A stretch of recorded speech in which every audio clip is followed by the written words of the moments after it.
খালেদা জিয়ার বিএনপি কখনো সাইদি সাহেবের ছবিতে জুতা পেটা করতে পারে না, বরং সাইদি সাহেবের ছবিতে জুতা পেটা করেছে কে? খোঁজ নিয়ে দেখেন, সে ভারতের দালাল অথবা শাহবাগের অবৈধ সন্তান।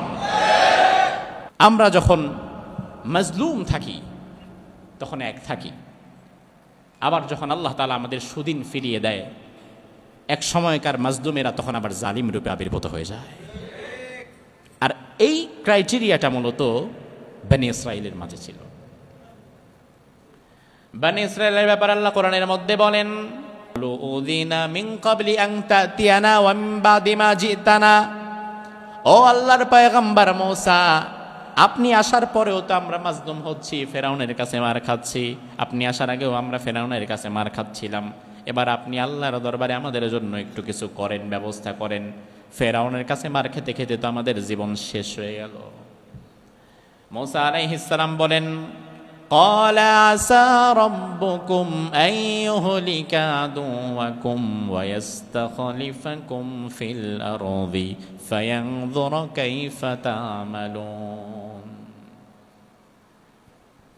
তোমাদের রব তোমাদের শত্রু ফেরাউনকে ধ্বংস করে দেবে। ওয়া ইস্তাখলিফাকুম ফিল আরদ, আর ফেরাউনের এই রাজত্ব ক্ষমতার এই জায়গায় আল্লাহ তাআলা তোমাদেরকে বসাবে, সুপ্রিম পাওয়ার তোমাদের কাছে থাকবে। ফায়ানযুরা কাইফা তা'মালুন। এরপরে আল্লাহ তাআলা দেখতে চান তোমরা আসলে ক্ষমতা পাওয়ার পরে কি করো। আল্লাহ রাব্বুল আলামিন ফেরাউনকে ডুবিয়ে দিলেন, বনি ইসরাইলকে সুপ্রিম পাওয়ারে নিয়ে আসলেন। রব্বুল আলামিন বলেন, সুম্মা আনতুম হাউলাই তাকতুলুনা আনফুসাকুম ওয়া তুখরিজুনা ফারীকাম মিনকুম মিন দিয়ারিহিম তাযাহারুনা আলাইহিম বিল ইসমি ওয়াল উদওয়ান। এবার ক্ষমতা পাওয়ার পরে বনি ইসরাইলের লোকেরা এবার তাদের দুর্বল গোত্রগুলোকে নিধন করা শুরু করলো। তাদের মধ্যে যারা দুর্বল গোত্র ছিল তাদেরকে তারা হত্যা করে ফেলা শুরু করলো। ওয়া তুখরিজুনা আনফুসাকুম মিনকুম মিন দিয়ারিহিম, তাদের ঘর বাড়িগুলো দখল করা শুরু করলো, তাদের ব্যবসা বাণিজ্যগুলো দখল করা শুরু করলো। হাজার হাজার বছরের ইতিহাস বর্তমানেও রিপিট হয় কি হয় না? কারণ কোরআন কোন গল্পে কাহিনীর কিতাব না, কোরআন এমন এক ঐতিহাসিক গ্রন্থ যা প্রতি যুগের সাথে মানুষের বৈশিষ্ট্যের সাথে মিলে যায়। এক সময় ফেরাউন এদেরকে ইচ্ছা মতো পিটাইছে। ফেরাউনের কাছে মায়ের খাইতে খাইতে বেকা হয়ে গেছে, পিঠে ছাল নাই। বারবার আল্লাহরে বলছে, আল্লাহ কোনো একটা বার আমাদেরকে একটু বাঁচায় দাও, শুধু মার খাইতে খাইতে আর বাঁচতেছি না। মুসা নবী বললেন, অচিরেই তোমাদের শত্রুকে আল্লাহ ধ্বংস করবে, তোমাদেরকে রাজত্ব ক্ষমতায় দেবে আল্লাহ, এরপরে দেখা যাবে তোমরা কি করো। এবার তারা এসে যা করছিল, বর্তমান আমরাও তো মোটামুটি তাই করছি। কোরআনের আয়াত তো আপনি অস্বীকার করতে পারবেন না। এই চারিত্রিক বৈশিষ্ট্য তো এবার আপনার আমার মাঝে ঢুকে গেছে। তাহলে পরবর্তী কি হবে? পরবর্তীতে তাই হবে বনি ইসরাইলেরও যা হয়েছে। আবার আল্লাহ তাআলা তাদেরকে ক্ষমতার চূড়া থেকে আবার ডাস্টবিনে নিক্ষেপ করেছে, আর কিয়ামত পর্যন্ত ক্ষমতার শাহাদাত তারা পায় নাই। শিক্ষা নাও মুসলমান, কোরআন থেকে শিক্ষা নাও, ইতিহাস থেকে শিক্ষা নাও। ক্ষমতায় যে আল্লাহ বসাতে পারে, নামাতে পারে না। এক সময় যারা মাজলুম ছিল, ক্ষমতা পাওয়ার পরে এখন তারা জুলুম আর স্বৈরাচার হয়, এমন ইতিহাস কি পৃথিবীতে নাই? আছে। মানুষ তার অতীত ইতিহাস ভুলে যায়।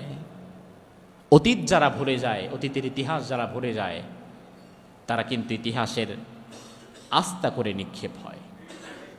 সেদিন একটা বিষয় দেখে এত খারাপ লাগলো, আমি দেখলাম বিশ্বনন্দিত মুফাসসির কোরআন শহীদ আল্লামা সাঈদী রাহিমাহুল্লাহর ছবি টাঙিয়ে সেই ছবিতে জুতা পেটা করছে ক্ষমতাসীন দলের পথভ্রষ্ট এক ছাত্র নেতা। একটা বিষয় কি জানেন? রাজনৈতিকভাবে ভিন্নতা, মতপার্থক্য থাকতেই পারে, ভিন্ন মত উপস্থাপন করতেও তো শালীনতা বজায় রাখা লাগে। এর চেয়ে বড় কথা হচ্ছে, বাংলাদেশের ইতিহাসে একক ব্যক্তি হিসাবে জনপ্রিয়তার শীর্ষে যিনি, তিনিই হচ্ছে সাইদি সাহেব। এটা আপনি মানেন আর না মানেন, আওয়ামী লীগ যারা করে তারা স্বাভাবিকত জিয়াউর রহমান সাহেবকে পছন্দ করে না, এটাই স্বাভাবিক। আবার বিএনপি যারা করে তারা শেখ মুজিবুর রহমান সাহেবকে পছন্দ করবে না, এটাই স্বাভাবিক।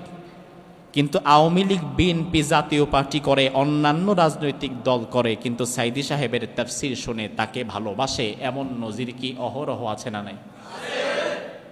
তার মানে হচ্ছে ওই আল্লাহর বান্দার প্রতি আমাদের যেই ভালোবাসা, এটা তার রাজনৈতিক মতাদর্শের কারণে নয়। এই ভালোবাসা কিসের জন্য? কিসের জন্য? দল মত নির্বিশেষে বাংলাদেশের ইতিহাসে বাংলাদেশের মানুষ কোরআনের জন্য সাইদি সাহেবকে সবচেয়ে বেশি ভালোবাসে। তাহলে বিরোধিতা করলো কে? তার ছবিতে জুতা পেটা করলো কে? আমি বিশ্বাস করি এই কাজ যে করেছে জিয়াউর রহমানের বিএনপি, খালেদা জিয়ার বিএনপি কখনো সাইদি সাহেবের ছবিতে জুতা পেটা করতে পারে না।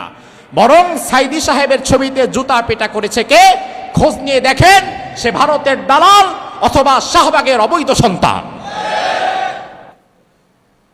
যে একজন কোরআনের মুফাসসিরের ছবিতে জুতা পেটা করতে পারে, এটা জিয়াউর রহমানের বিএনপি পারবে না, অসম্ভব।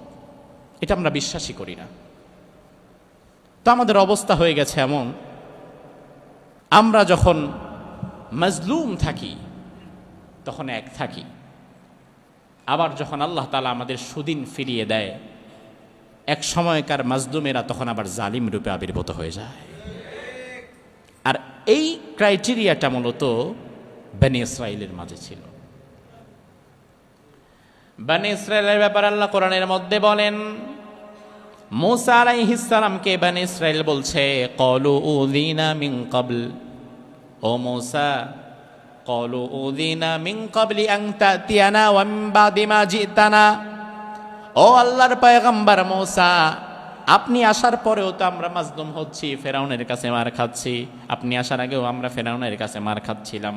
এবার আপনি আল্লাহর দরবারে আমাদের জন্য একটু কিছু করেন, ব্যবস্থা করেন। ফেরাউনের কাছে মার খেতে খেতে তো আমাদের জীবন শেষ হয়ে গেল। মূসা আলাইহিস সালাম বলেন, ক্বালা আসা রাব্বুকুম আন ইউহলিকা আদুওয়াকুম ওয়া ইস্তাখলিফাকুম ফিল আরদি ফায়ানযুরা কাইফা তা'মালুন। তোমাদের রব তোমাদের শত্রু ফেরাউনকে ধ্বংস করে দেবে।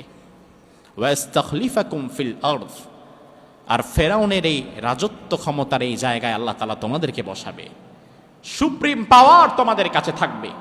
ফায়ানযুরা কাইফা তা'মালুন, এরপরে আল্লাহ তাআলা দেখতে চান তোমরা আসলে ক্ষমতা পাওয়ার পরে কি করো। আল্লাহ রাব্বুল আলামিন ফেরাউনকে ডুবিয়ে দিলেন, বনি ইসরাইলকে সুপ্রিম পাওয়ারে নিয়ে আসলেন। এবার ক্ষমতা পাওয়ার পরে বনি ইসরাইল কি করছে সেটাও আল্লাহ কোরআনের মধ্যে বলে দিয়েছেন। রব্বুল আলামিন বলেন, সুম্মা আনতুম হাউলাই তাকতুলুনা আনফুসাকুম ওয়া তুখরিজুনা ফারীকাম মিনকুম মিন দিয়ারিহিম তাযাহারুনা আলাইহিম বিল ইসমি ওয়াল উদওয়ান। এবার ক্ষমতা পাওয়ার পরে বনি ইসরাইলের লোকেরা এবার তাদের দুর্বল গোত্রগুলোকে নিধন করা শুরু করলো। তাদের মধ্যে যারা দুর্বল গোত্র ছিল তাদেরকে তারা হত্যা করে ফেলা শুরু করলো। ওয়া তুখরিজুনা আনফুসাকুম মিনকুম মিন দিয়ারিহিম, তাদের ঘর বাড়িগুলো দখল করা শুরু করলো, তাদের ব্যবসা বাণিজ্যগুলো দখল করা শুরু করলো। হাজার হাজার বছরের ইতিহাস বর্তমানেও রিপিট হয় কি হয় না? কারণ কোরআন কোনো গল্পে কাহিনীর কিতাব না, কোরআন এমন এক ঐতিহাসিক গ্রন্থ যা প্রতি যুগের সাথে মানুষের বৈশিষ্ট্যের সাথে মিলে যায়। এক সময় ফেরাউন এদেরকে ইচ্ছা মতো পিটাইছে। ফেরাউনের কাছে মার খাইতে খাইতে বেকা হয়ে গেছে, পিঠে ছাল নাই। বারবার আল্লাহরে বলছে, আল্লাহ কোনো একটা বার আমাদেরকে একটু বাঁচায় দাও, শুধু মার খাইতে খাইতে আর বাঁচতেছি না। মূসা নবী বললেন, অচিরেই তোমাদের শত্রুকে আল্লাহ ধ্বংস করবে, তোমাদেরকে রাজত্ব ক্ষমতায় দেবে আল্লাহ, এরপরে দেখা যাবে তোমরা কি করো। এবার তারা এসে যা করছিল, বর্তমান আমরাও তো মোটামুটি তাই করছি। কোরআনের আয়াত তো আপনি অস্বীকার করতে পারবেন না। এই চারিত্রিক বৈশিষ্ট্য তো এবার আপনার আমার মাঝে ঢুকে গেছে। তাহলে পরবর্তী কি হবে? পরবর্তীতে তাই হবে বনে ইসরায়েলেরও যা হয়েছে। আবার আল্লাহ তাআলা তাদেরকে ক্ষমতার চূড়া থেকে আবার ডাস্টবিনে নিক্ষেপ করেছে, আর কিয়ামত পর্যন্ত ক্ষমতার সাদাত তারা পায় নাই। শিক্ষা নাও মুসলমান, কোরআন থেকে শিক্ষা নাও, ইতিহাস থেকে শিক্ষা নাও। ক্ষমতায় যে আল্লাহ বসাতে পারে, নামাতে পারে না।